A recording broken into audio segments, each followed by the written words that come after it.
And you, like so many others that have created something really interesting in the healing world, have a background in healthcare and in the hospital system and seeing a lot of sick patients. Can you go into that and kind of what led you into even stepping into this forte of creating something healing tech? And then we'll go into the actual technology. Okay, sure. So my background, I'm a registered nurse by background. Actually loved my time in the hospital, especially at the bedside. I was an ICU nurse. I did trauma. I did burns. I was up at a level 1 trauma center in Orlando. And so a lot of really high risk behavior equals catastrophic injury and those kinds of things.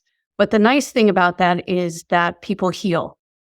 So unless there is the chronic disease element, which eventually in my career, that's what I wound up managing, was I came down to South Florida and was the director of critical care, and then took over the cardiac service line, which is a lot of preventable, we can argue preventable disease and chronic disease, then leading to catastrophic illness.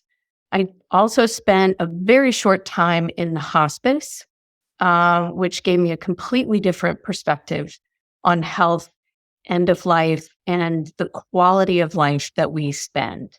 So that as a background, during that time, I was able to meet a surgeon who's also an inventor and wildly brilliant. And he and his brother were forming a company. I joined with them and we developed a product that actually accesses the vagus nerve outside the body. And that's one of those stories, right place, right time, having a little Yes. bit of the background leads you to something new, universe knocks, right? You open the door. All right. So tell us about, because a lot of people know now, I think I'm not even going to say it's trendy, but it's popular. Vagus nerve. You hear it a lot.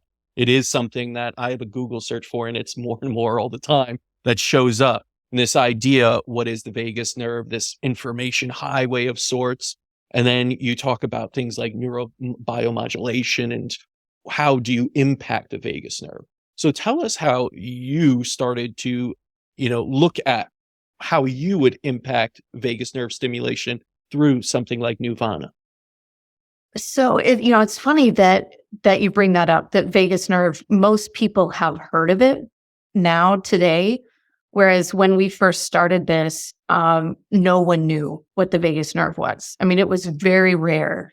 And even in my experience as a nurse, I didn't learn about all the health benefits of the vagus nerve. We knew about vasovagal syncope, which is something completely different. So what happened was one of our founders, Daniel Cartledge, is an interventional pain doctor, and he was using a product that was accessing the ear with electroacupuncture and for chronic pain.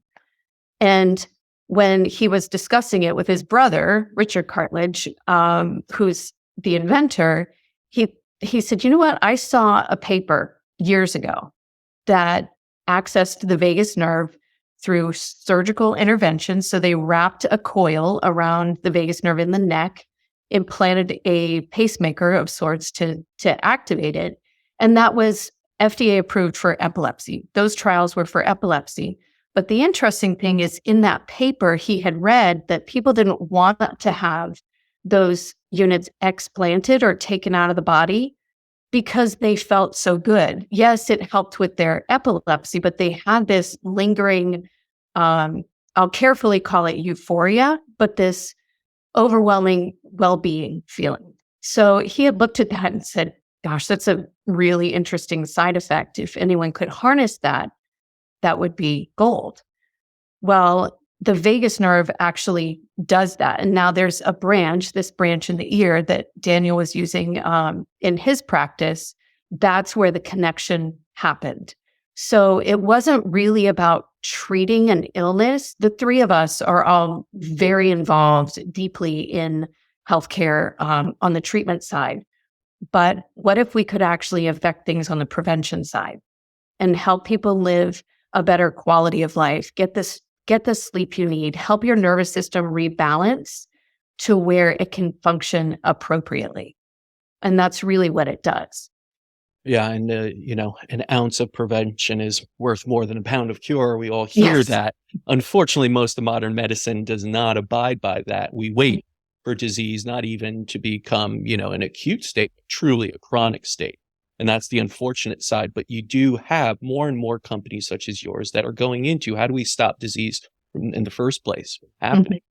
And so much of that is due to stress. I think it's the most kind of common thing that people overlook, both emotional stress, oxidative stress, all types of stress, you could say, but it's pervasive in our lives, basically, that lead to so many of the illnesses we have.